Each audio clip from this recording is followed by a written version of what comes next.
Hola y bienvenidos a mi programa Amigos con Talento, 7 a las 7.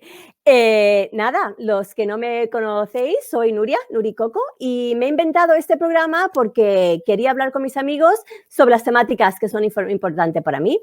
Y para cada temática me gusta disfrazarme de la temática. Hoy creo que a lo mejor, no sé si vais a adivinar qué es. Mira, tengo una medalla, no sé si sabéis, pero bueno, en un ratito sabréis de qué va la entrevista.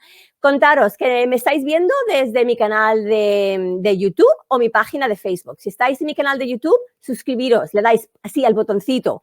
En mi página de Facebook, un like, no pasa nada, ¿vale? Comentarios y preguntas. Empezar a poner comentarios y preguntas, decir, Nuria, qué guapa estás, qué disfraz más bonito, lo que sea. Pero empezar a ponerlo para al final de la entrevista poder comentar y responderos. Contaros que esta entrevista va a ser en Spanglish. Sí, va a ser mitad español y mitad inglés y mezcla de Spanglish, ¿vale? Bueno, hoy tenemos a Sofia Gaydos, que es una deportista elite de esgrima, sí. Y con su madre, Laura. Yo conocí a Laura, su madre, en California. Trabajamos juntas hace muchos años. Y nada, y hasta aquí llego porque ya no puedo respirar. Así que las voy a dar paso porque yo ya no puedo más. A ver si me vean y me quito esto porque, ay, no puedo, no, es que ni veo para poneros. A ver, voy. ¡Ah! Hola. ¡Hola! Nuria, lo que nos estás haciendo reír. ¿Os gusta? ¿Lo he hecho bien? Perfecto, vamos. Soy perfecta. A mí nos ha enseñado bueno, ahora me contarás, yo le llamo mi palo, pero bueno, pero no es mi ahora me vais a contar. Espera, si me permitís, me voy a quitar esto porque vale. Yo no sé, ahora me contarás, Sofía, cómo el... No. Ay, espera que me ponga media mona. Ay, perdona, se va el chiringuito. Ay, no oigo, no escucho. Vale, ya. Uy, ya, que mis seguidores están acostumbrados a verme súper mona. Pues sigue siéndolo, mira qué guapa estás. Mira qué guapa. Si en medio de la entrevista me veis que me quito la sudadera, no pasa nada. No tengo nada debajo, pero no va a pasar nada. Bueno, a ver, Sofía, ¿qué tal? ¿Cómo estás? Cuéntame un poquito de cómo estás viviendo cuarentena, confinamiento. ¿Dónde estáis? Pues no he contado dónde estáis y qué tal estás. Bueno, estamos en Nueva York y llevamos en cuarentena desde finales de marzo, ¿no? Sí, como 2 meses. Igual que nosotros, sí. Lo llevamos bastante bien con esta situación, pero bueno. Pero bien, ¿no? Sí. Pasándolo bien. Bueno. Cuéntame ahora sobre ti. ¿Cuántos años tienes? ¿Dónde estudias? ¿Qué estás estudiando? Tengo 15 años. Estoy estudiando en una escuela que especializa en matemáticas, ciencias e ingeniería, pero no me gusta nada la ingeniería. Pero tengo que tomar clases de ingeniería porque así se llama mi escuela. Me encanta. En el último año de la ESO, bueno, aquí no funciona así la escuela, pero sería como el último año de la ESO aquí. Como cuarto de la ESO. Ah, muy bien, genial. Pues nada, ¿y cuánto? A ver, cuéntame. Voy a cambiar ahora a inglés, ¿vale? Voy a ir intercambiando porque hemos dicho que esto va a ser Spanglish, ¿vale? Entonces, I want to know how long have you been fencing, and tell us about your current, because I know you play with the USA team and the Spain team, so tell us a little bit about that.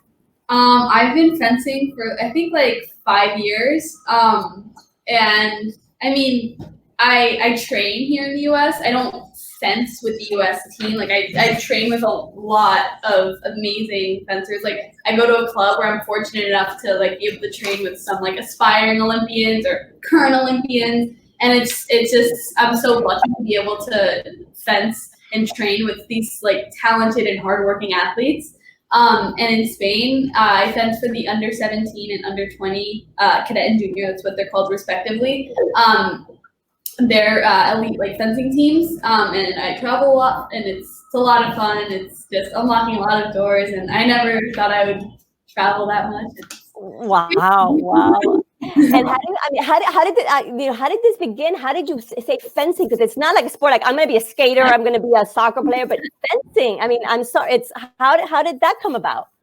It was the Tribeca. Yeah, there was a festival that they organize every year called the Tribeca Family Film Festival here in New York, where they always set up a bunch of booths, and I think Fencers Club had a booth. And I was walking by and they had like little foam swords, and I was like, "Ooh, what's that?" So I was like, I'm gonna try it. At that time, I was a really competitive soccer player. I played on a lot of travel teams. So it was definitely odd for me to go from like a team sport to kind of like a more individual focused like thing like fencing. And funny enough, my first coach, when I first started fencing, his name was Bucky, and I was like, "Who's that?" I looked him up, and it was like U.S. Women's Team National Coach, and I was like, "Oh my god, wow!" We happen to live in the neighborhood where like one of the most prestigious clubs is housed, and I mean, it was really literally stepped in it. Like we had no idea. I mean, I had no idea. I didn't know anything about fencing. I still am learning. Yeah. But we got really, really, really, really lucky. It was almost like one of those, I guess it's meant to be kind of. We've always been a soccer family. Like, my husband is still like, are. We still are. We love fútbol español and Spanish and American soccer, but it was definitely a new adventure for us, and we're still learning. Right. No. It's amazing. And tell us, a ver, en español ahora, ¿cuántos días y cuántas horas entrenas? Antes la cuarentena, ahora. Bueno, sí, antes, y ahora hablaremos de cómo estás haciendo ahora, pero antes, ¿cuánto? Antes entrenaba todos los días de la semana, menos los miércoles y los domingos. Y los domingos, vale. Sí. Y entrenaba como 3 o 4 horas al día. Wow. ¿Y con los estudios? ¿Y los estudios? Los estudios para luego.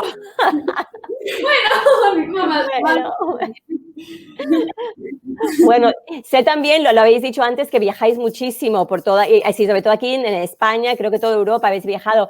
Cuéntame de algunos de esos sitios que habéis estado y cuál es tu favorito, si tienes alguno. Bueno, hemos estado en España, claro. Hemos estado en Manchester, en Viena, en Croacia, en Eslovaquia, en Alemania. Es que no me acuerdo de todos los sitios. Francia, Italia también. Varios sitios. Y mi favorito, bueno, después de España, claro. Claro, no, España lo primero, por favor. Bueno, la número 1. Para el, a ver, igual Viena, Austria. Viena, ay, me encantaría ir a Viena. Es un sitio súper precioso. Sí. Y la comida y el chocolate.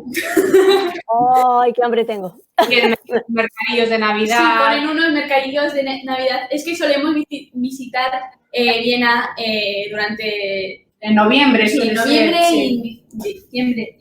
Y solemos ver los mercados que ponen durante la Navidad. Y es súper bonito. Muy bonito. Qué bonito. Qué suerte tenéis. Bueno, me imagino que el viaje también es estresante porque vais de un sitio a otro y sí, te hacen los deberes, los trabajos en la escuela. Sí, estoy yo en el avión como... En el avión, los aeropuertos. Todos están viendo películas y tumbándose y yo como... ¿Y los colegios de allí te ayudan? Es decir, I know like there's maybe like school of the arts, but there's no like sports art school. So is school compatible? Well, a lot of elite athletes do online schooling. Okay. We don't. So we have to sort of massage the school schedule with the fencing schedule and sort of combine it all together. I do this huge Excel spreadsheet at the beginning of the season. I'm not kidding. Yeah. And I start with the school closures, like the dates, and then I layer in like US competitions, Spain competitions, international competitions. And then we sit with our coach and we say, okay, let's figure this out. Oh my God, that's madness. That's madness. Yeah. in the middle of all this, I'm sure you were training. You had like competitions lined up. You had everything. How did you handle all of a sudden like stop? And now when I do talk about how are you training? Because how do you everybody's training at home, but how do you train at home fencing? Like, do you fence with your mom? Like, what do you do? Yeah, no. I actually do sometimes do drills with my mom. My coach was like, you need to have someone to like practice stuff with, and I was like, okay. Oh. Lo que duele, maja. Wow, no, I didn't want to know. Well, I mean, the fencing season, by the time coronavirus started having an impact, they had like the world championships for cadet and junior, again, like under 17, under 20. They had just postponed them. So I was pretty devastated because it was the first year I qualified. And I was like, so yeah, that was pretty frustrating. But I mean, if anything, this time like isolated and in quarantine gives you kind of a time to reflect upon like, okay, what are some of the actions that I'm not as comfortable with? What should I develop? What should I kind of like focus on, like, improving, just whatever. And actually, I have another. Are you gonna fence for me? Are you gonna dress? I dressed up for you. You better do something. A new member of our family that is helping Sofia train. Oh, poor guy. His name is Richard. And you guys have named him Richard. Great. She wanted to name him something like Pablo or something. I was like, no, Richard is the only name for him. So, yeah. So I train with him a lot. When my mom's like, please don't hit me anymore, I'm like, okay, I'm gonna go hit Richard now. Oh, Richard. And fencing, I mean, I was laughing. I have a thing, I've been calling it the stick. I know there's different, or I've been told there's different weapons in fencing. I thought it was just one, but there's different weapons. Can you explain a little bit of what it is? Yeah, let me get my weapon so I can. Oh, weapons. Yeah. So if you're traveling, it's fun too with your weapons. Yeah, you have to explain a lot. They always open up our bags. Of course. I've lost clothing, and I'm like, TSA, excuse me. But this, okay, this is a foil.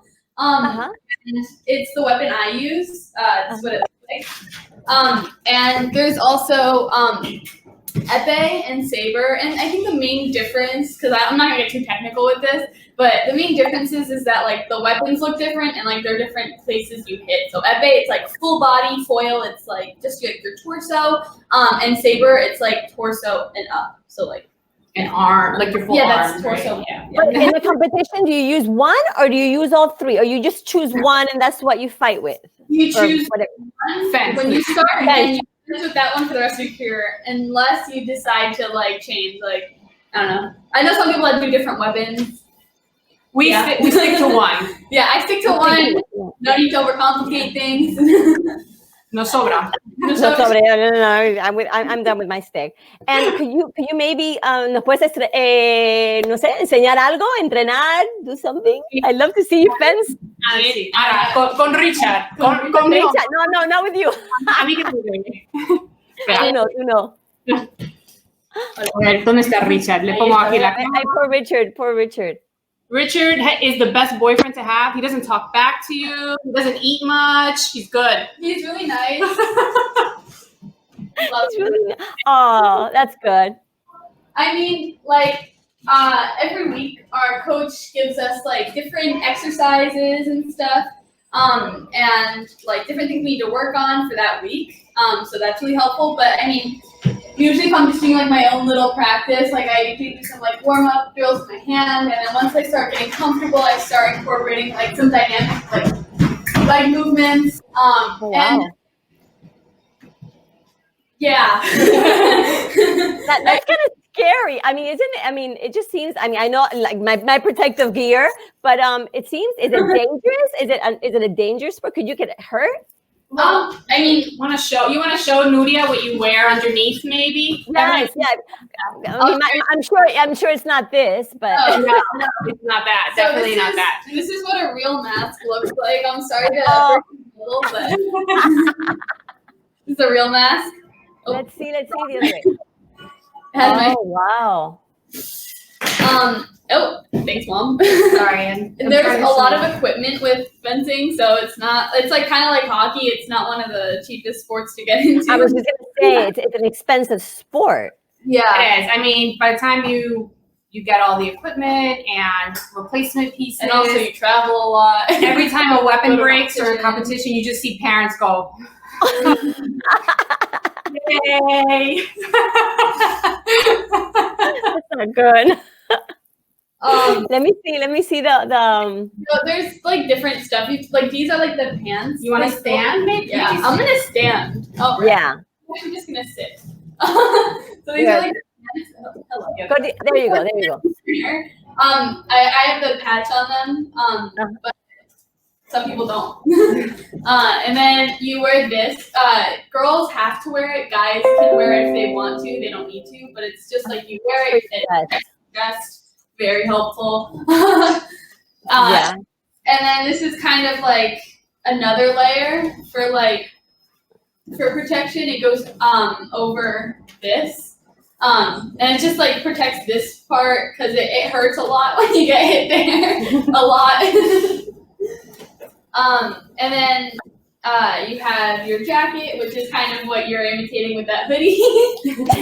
Hey. I have a medal. And then for this is for foil fencers, where lame. I almost forgot what it was called. And usually for competitions, you have to have your name, and for some competitions, you have to have your country code on it. And there's socks. And your socks, your nice long socks protect your calves. God. And then you have to be plugged in. You have like two different electrical cords. So this one is like, oh, hello. This one is your main like body one. It goes like connects from your foil to the reel that you're plugged into basically while you're fencing. And then is that how they mark? Is that how they know you? Yeah, that way it registers like when you hit. Okay. And then this is mask cord. So you like put it on like. You have, thank you. You have your mask, you put it on like that, and then this connects to your lame. So that way, if at this part that like sometimes when you're fencing and you're like moving and you do that and your opponent hits you right here, it might not register. Oh. So if it's connected to your lame, it goes off and it counts as a point. I could see now my outfit sucks. No. I'm missing a lot of elements. No, very good. Very good. I'm okay with this. I'm gonna go far. You know what? You get an A for creativity. You do. That was really good. A plus. Oh my god. Actually, like like in combat mode with all of that stuff on. I mean, you get very crazy. And Laura, now I have a question for you. I mean, having an athlete, like elite athlete, must be tough. Like you were saying, you have to do Excel sheets. You have to like juggle the schoolwork and travel. And I'm sure if you work, like you have to take time off. How do you handle that? How do you organize all that? Yeah, well, I mean, we met both when we both worked, in the retail fashion industry. So that's my background, but I've sort of had to put that on pause a little bit, and I work 3 days a week, which is helpful because then I have Mondays and Fridays off and I can travel, with her.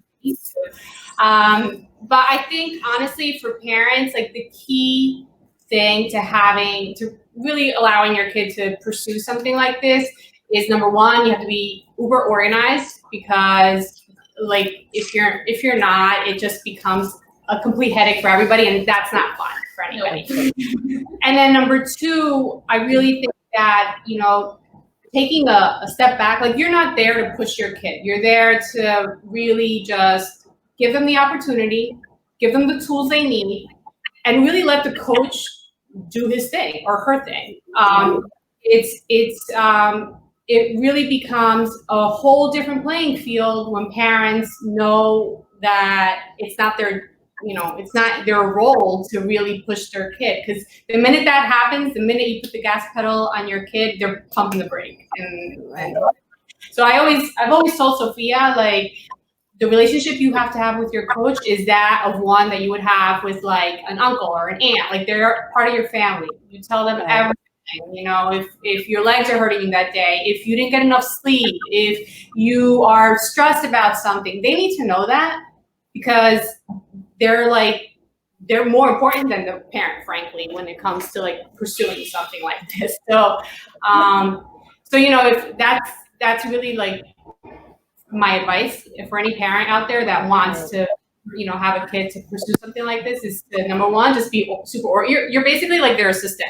You have to be super organized and trust that like you have picked the right coach for your kid. Let them do their thing on their own. Trust that process, because when that happens, it's a whole new like world. And it just it helps a lot, you know? Yeah. Well, I mean, and Sofia's very lucky that you're a supportive parent. I'm sure there's a lot of kids who have a passion for, you know, a sport that requires all this time, and they may not be able to, or they don't listen to that passion. And so, you know, Sofia, you are very lucky that your mom, you know, does this for you. What would you say to other mother or parents, you know, mother, father, of, you know what I mean?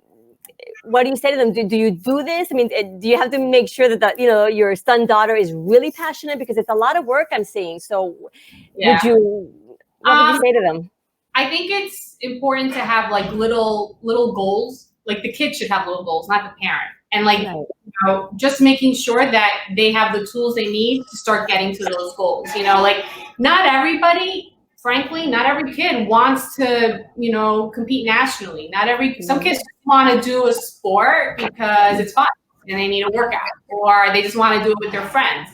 And that's cool. It's your job as a parent to just provide them with what they need to get to where they need to get to. Now, if you see that they excel at something, then again, it's your job as a parent to like expose them a little bit, you know, a little bit more, a little bit further, or whatever. And then again, that relationship with the coach is essential. A coach will tell you, I know you really want your kid to do this or that, but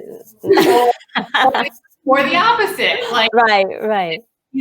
This kid, I haven't seen a kid this passionate and this committed in a while. Let's give this other, you know, tournament a try. They might not win it, but I think that they'll get into the top 32 or whatever. Like those two things go hand in hand. Yeah, you have to trust. You have to trust the coach. And as much I tend to be a controlling person, and I have learned that this is not the type of thing that you can control. And frankly, it really like puts a brake on the development, you know, with parents that want to have that much control over it. But I'm sure there's also great moments when you win medals. Tell us about that. Like what, you know what I mean? Because I know I see you all the time because I follow you. I'm a big fan, and I know you know you've won, and you have. Tell us about like where you what I don't know if it's a number. I don't know how that works. If it's like no a position in categories or medals or. Yeah, I mean there's different There are different rankings, divisions. Yeah. Are you talking about okay. Yeah, there's different. First, there's different age. Yeah, there's cadet. Well, I'm a cadet fencer because you're cadet. Okay. Under 17. Yeah, there's also junior, under 20, and then senior is divided. Well, in the U.S. it's divided in Div 1, Div 2, Div 3. But in the rest of the world, senior is just senior. No division, just everyone. Nuria, that's the other thing, is that there are veteran categories. Oh yeah, there are also veteran categories, vet 40, vet 50, vet 60. Like, start. Oh my God, I'm so excited.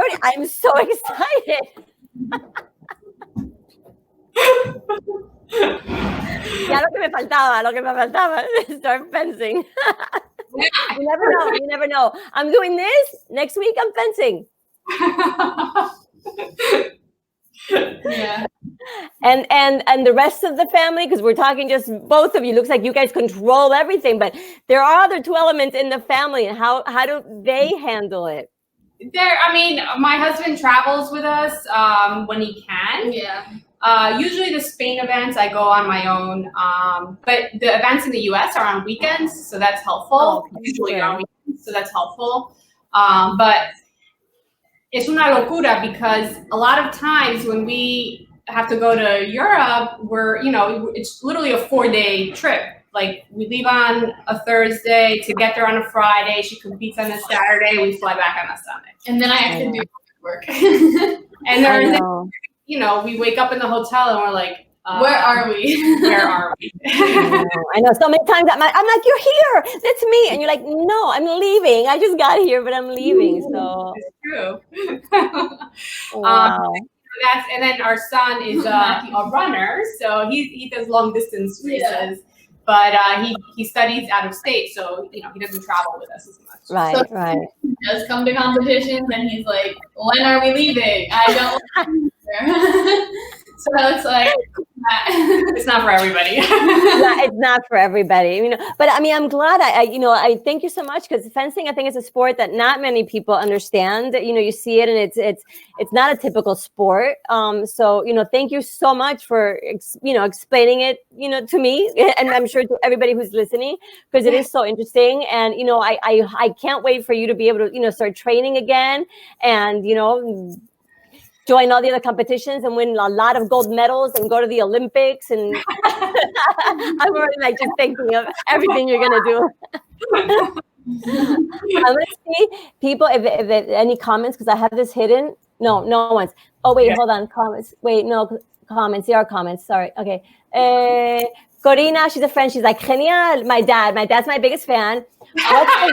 What's the weapon? A saber or foil? Oh, that's it. What's that? Oh, what's that weapon? A saber, foil, or épée. This was about it.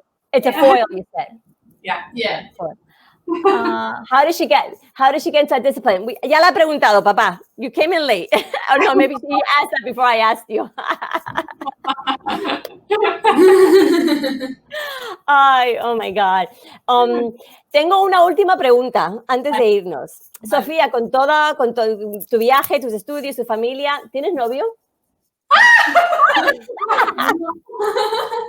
No tengo novio. ¿No tienes novio? Ah, pues a lo mejor después de esta entrevista te sale algún pretendiente. A ver. Nunca sabes. Ay, entonces, no sabéis cuándo vais a volver aquí a España, ¿no? Está todo up in the air. Estamos esperando a ver, como sabes, han empezado a abrir un poco las cosas ahí y tal, y pues tenemos muchísimas ganas de empezar otra vez, ¿no? Y de ver a nuestros amigos y poder tirar. Es como tener a una leona en the cage que no puede salir. Qué miedo. Go to your mom. Don't stab her too much. Oh my God, la primera vez que me puso ahí, digo, me mata. Qué miedo. No, yo lo veo y digo, esto tiene que doler o it can't be good. O se carga la televisión o a mí. Ay, pues de verdad, muchísimas gracias a las dos por vuestro tiempo, por explicarme todo. I miss you guys. I can't wait to see you. I hope that when you do come back, we're able to meet. Yeah. And I'll wear my fencing, and we could do a little. I'm ready. I'm ready for anything. Bueno, chicas, I give you un beso muy grande, and we'll see each other soon. Yes. Okay. Bye. Adiós.